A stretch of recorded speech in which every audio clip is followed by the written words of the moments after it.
Hello everybody, it's Rhinociart, and we have finally had some nice summer weather. So I was sitting on my deck drawing some cute things to make my heart feel better after reading very sad fic, and it occurred to me that both things that I'd drawn on the paper were people being cute with flower crowns on, and I was like, this feels like a theme. I should finish this page. I've been working for a long time to try to finish this sketchbook, and by finish I mean like completely fill in every possible open space on every possible page. It's been an ordeal. And this seemed like the perfect opportunity to completely finish one out. Step one was obviously finishing the pencil sketch I was doing, and like flower crowns are really fun to draw because even if you don't know what flowers look like, you just gotta do lots of little squiggly lines and dots and it looks like what it's supposed to.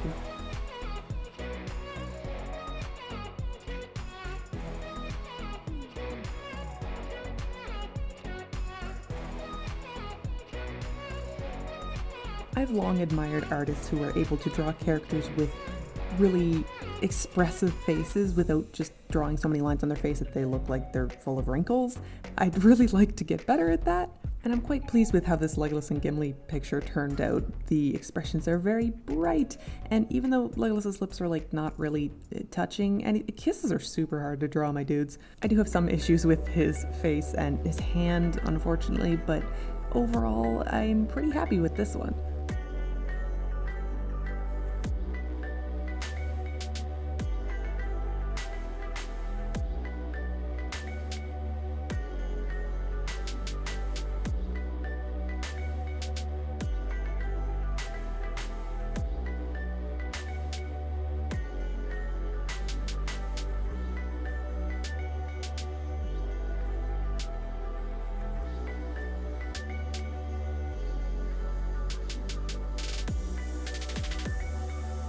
The other drawing that I had sitting on this page forever was one of Taco and Lucretia from the Adventure Zone Balance podcast. And while Lucretia's eyes had turned out perfect on the first try, Taco's I did probably 10 million thousand bazillion times. I'm not quite as happy with their faces, but again, it's all practice and expressions and doing headshots at a larger scale than I normally do. I've mentioned this before, but like I always draw things at the exact same scale, and that has become a problem in recent times.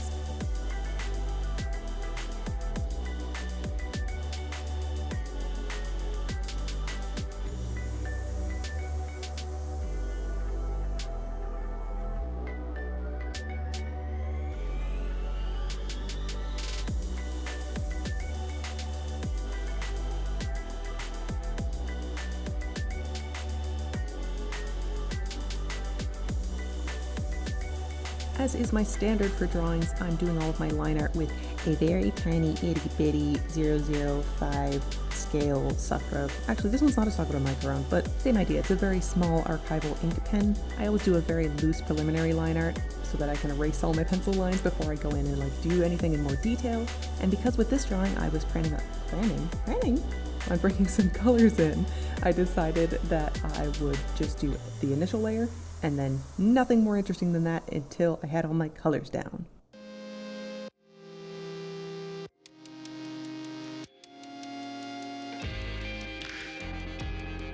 My standard toolbox is basically just a bunch of inking pens, some pencils, erasers, and some markers, but today we're going for the big boys. I have this giant bag of coloring things that I never use. Today specifically I wanted to use colored pencils, and I do have quite the variety in here. There's some really good Prismacolors that I've had for a decade and change, and then there's like some really low budget like crazy art ones.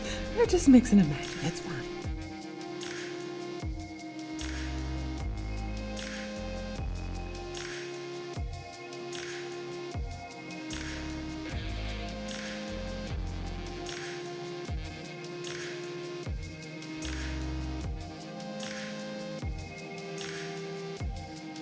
So I began with coloring skin tones and doing the shadings first. Blocked in some darker browns and like reddish browns into the areas that I knew there was going to be shadow, and added some reds and burgundies around the tops of the ears, the cheeks, the lips, the nose, knuckles, anything that I wanted to look cute and blushy.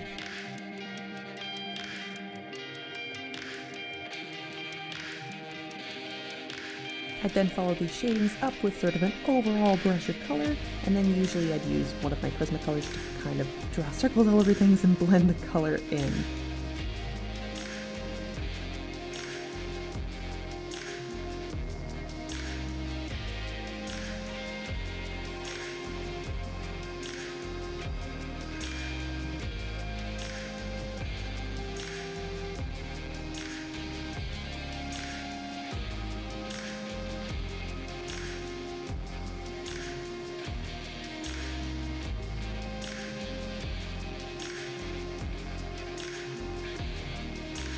More reasons you should never use whiteout on a piece of paper. Look at this thing. What am I supposed to do with this? I'm just gonna draw over it and pretend it's not there. It's fine. Still figuring out how to draw redheads, so Gimli's hair has a lot of reds and oranges and yellows, and it kind of looked a little bit too flameo, so I'm not sure how to fix that. But I did give him some cute gray around the face, which is, I think, a more natural touch. Legolas's hair, meanwhile, I used a lot of yellows and grays because I like giving him more of like a mousy color.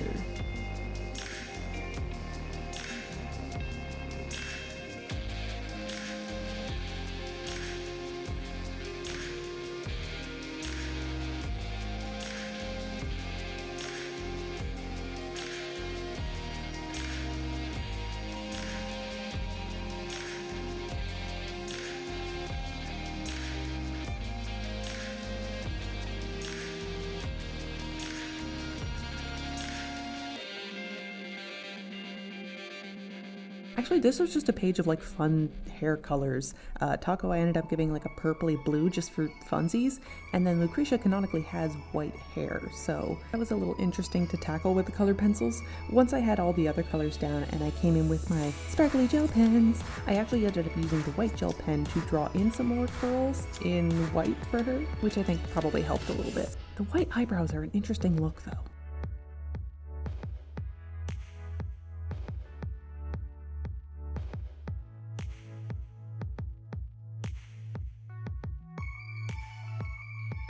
Once my colors were down, it was back to the inking pens. This is pretty much the entire set that I use on any given day. And I actually have 2 of the 01 scale pens because one is super janky, but there's still ink in it, and the other one's in better condition. I found that these micron pens have a hard time drawing over top of waxy pigments, so any of the watercolors that I've been using, or any of these colored pencils or crayons or anything to that effect, the end gets all like gummied up and then the ink won't come out. So I use my crappier one for areas that don't need as much precise detail. Unfortunately, the size of the pen, then everything looks the same. There's no line width. I mean, you work with what you got, right?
Once the drawings were all done, I took pictures of them and then I brought them into Paint Tool Sai. This is sort of my go-to way of dealing with the fact that I draw everything on the same pages. I will cut pieces of the background, so in this case this faint blue shading thing that I did, and I will copy and paste it all over the place to cover up anything in the drawing that I don't want to be in the drawing. I will periodically flatten my layers so that it's just one image, and then sometimes I'll go over the edges of things with a blur tool to kind of blend it all together a little better.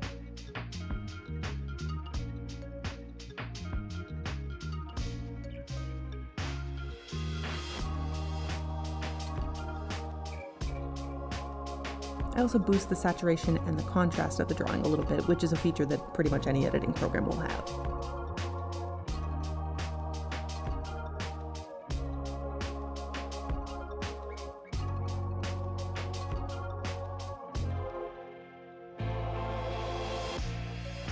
And then in cases here, like around Taco's hair, I'll just pick the closest color with the pen tool and just trace around everything. It doesn't hold up super close if you're really zoomed into an image, but from far away, it kind of covers everything.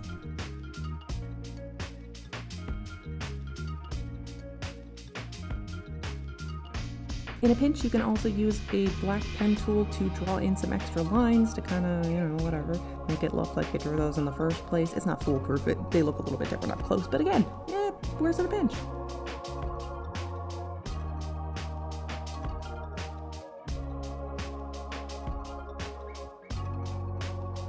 As always, thanks for watching, guys. I hope you liked this. Let me know if you did.